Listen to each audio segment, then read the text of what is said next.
जय भोलेनाथ। सोमवार व्रत कथा। एक नगर में एक साहूकार रहता था। उसके घर में किसी प्रकार की कमी नहीं थी, परंतु वह पुत्र ना होने के कारण बहुत दुखी था। पुत्र की कामना के लिए वे प्रत्येक सोमवार शिव जी का व्रत और पूजन किया करता तथा सायंकाल मंदिर जाकर शिव जी के सामने दीपक जलाया करता था। उसके इस भक्ति भाव को देखकर एक समय माता पार्वती ने शिव जी से कहा, प्रभु, यह साहूकार आपका अनन्य भगत है, बड़ी श्रद्धा से आपका व्रत और पूजन करता है। आपको इसकी मनोकामना पूर्ण करनी चाहिए। यदि आप ऐसा नहीं करेंगे तो मनुष्य आपका पूजन तथा व्रत क्यों करेंगे। माता पार्वती का ऐसा आग्रह देख शिव जी कहने लगे, हे पार्वती, इसके भाग्य में पुत्र ना होने पर भी मैं इसको पुत्र की प्राप्ति का वर देता हूँ, परंतु वह पुत्र 12 वर्ष तक ही जीवित रहेगा। माता पार्वती और भगवान शिव का यह वार्तालाप साहूकार सुन रहा था। इससे उसको ना तो प्रसन्नता हुई और ना ही दुख हुआ। वह पहले की भांति शिव जी का व्रत और पूजन करता रहा। कुछ समय बाद साहू के घर अति सुंदर पुत्र हुआ। साहूकार के घर में बहुत खुशी मनाई गई। साहूकार असलियत जानता था, इसलिए उसने ना तो अधिक प्रसन्नता प्रकट की और ना ही किसी को ये भेद ही बताया। जब वह बालक 11 वर्ष का हो गया तो उसकी माता ने साहूकार से उसका विवाह करने के लिए कहा। साहूकार इसके लिए राजी नहीं हुआ। उसने बालक के मामा को बुलाकर उसे बहुत सा धन देकर कहा, तुम इस बालक को पढ़ने के लिए काशी ले जाओ और रास्ते में यज्ञ आदि, ब्राह्मण भोज आदि शुभ कर्म करते हुए जाना। वे दोनों मामा भांजे यज्ञ करते, ब्राह्मणों को भोज कराते तथा दक्षिणा देते काशी की ओर चल पड़े। रास्ते में एक शहर पड़ा। उस शहर में राजा की कन्या का विवाह था, परंतु जो राजकुमार विवाह कराने के लिए आया था वह एक आंख से काना था। उसके पिता को इस बात की बड़ी चिंता थी कि कहीं राजकुमार को देख राजकुमारी तथा उसके माता पिता विवाह में किसी प्रकार की अड़चन पैदा ना कर दें। जब उसने सेठ के अति सुंदर लड़के को देखा तो मन में विचार किया कि क्यों ना द्वाराचार के समय इस लड़के से वर का काम चलाया जाए। ऐसा मन में विचार कर राजकुमार के पिता ने उस लड़के और उसके मामा से बात की। वे राजी हो गए। फिर उस साहूकार के लड़के को वर के कपड़े पहनाकर तथा घोड़ी पर बैठाकर कन्या के द्वार पर ले गए। सभी कार्य बिना किसी विघ्न के पूर्ण हो गया। राजकुमार के पिता ने सोचा कि यदि विवाह कार्य भी इसी लड़के से करा लिया जाए तो क्या बुराई है। ऐसा विचार कर लड़के और उसके मामा ने कहा, यदि आप फेरों और कन्यादान के काम को भी करा दे तो मैं इसके बदले में आपको बहुत सा धन दूंगा। दोनों ने इसे सहर्ष स्वीकार कर लिया। विवाह कार्य भी अच्छी तरह से संपन्न हो गया। सेठ का पुत्र जिस समय जाने लगा तो उसने राजकुमारी की चुनड़ी के पल्ले पर लिख दिया, तेरा विवाह मेरे साथ हुआ है, परंतु जिस राजकुमार के साथ तुझको भेजेंगे वह एक आंख से काना है। मैं तो काशी जी पढ़ने जा रहा हूँ। सेठ के लड़के के जाने के पश्चात राजकुमारी ने जब चुनड़ी के पल्ले पर ऐसा लिखा हुआ पाया तो उसने अपने पिता को सारी बात बताने के बाद काने राजकुमार के साथ जाने से मना कर दिया। राजकुमारी के माता पिता ने अपनी कन्या को विदा नहीं किया और बारात वापस चली गई। उधर सेठ का लड़का और उसका मामा काशी जी पहुंच गए। वहां जाकर उन्होंने यज्ञ करना और लड़के ने पढ़ना शुरू कर दिया। जब लड़के की आयु 12 साल की हो गई उस दिन उन्होंने यज्ञ रच रखा था।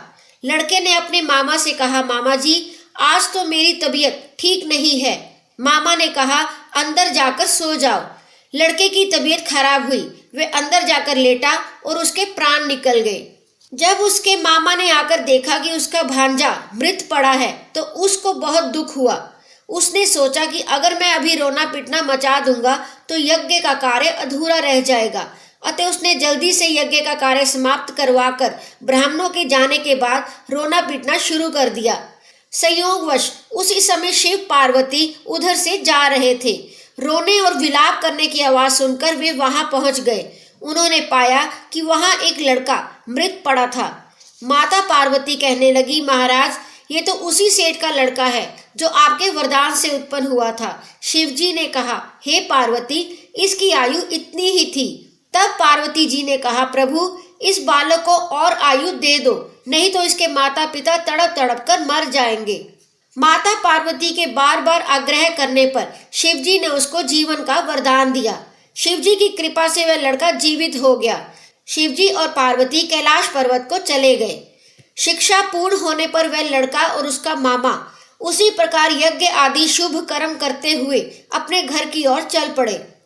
रास्ते में उसी शहर में आए जहां की राजकुमारी से लड़के का विवाह हुआ था। वहां आकर उन्होंने यज्ञ आरंभ कर दिया। उस लड़के के ससुर वहां के राजा ने उसको पहचान लिया और महल में ले जाकर उसकी बहुत आवभगत की तथा बहुत से दास दासियों सहित आदर पूर्वक अपनी राजकुमारी और जमाई को विदा किया। इधर साहूकार तथा उसकी पत्नी अपने पुत्र को सही सलामत लौट कर आया हुआ देखकर बहुत खुश हुए। जो कोई सोमवार के व्रत को धारण करता है अथवा इस कथा को पढ़ता या सुनता है, उसकी समस्त मनोकामनाएं पूर्ण होती हैं तथा इस लोक में नाना प्रकार के सुख भोग कर अंत में सदाशिव के लोक को प्राप्त होता है। जय भोलेनाथ। आरती श्री शिव जी। जय शिव ओंकारा प्रभु जय शिव ओंकारा, ब्रह्मा विष्णु सदा शिव अर्धांगी धारा, ओम जय शिव ओंकारा। एकानन चतुरानन पंचानन राजे, हंसासन गरुड़ासन वृषवाहन साजे, ओम जय शिव ओंकारा। दो भुज चार चतुर्भुज 10 भुज ते सोहे, तीनों रूप निरखते त्रिभुवन जन मोहे, ओम जय शिव ओंकारा। अक्षमाला बनमाला मुंडमाला धारी, चंदन मृग मद सोहे भोले शुभकारी, ओम जय शिव ओंकारा। श्वेतांबर पीतांबर बाघंबर अंगे, ब्रह्मादिक सनकादिक भूतादिक संगे, ओम जय शिव ओंकारा।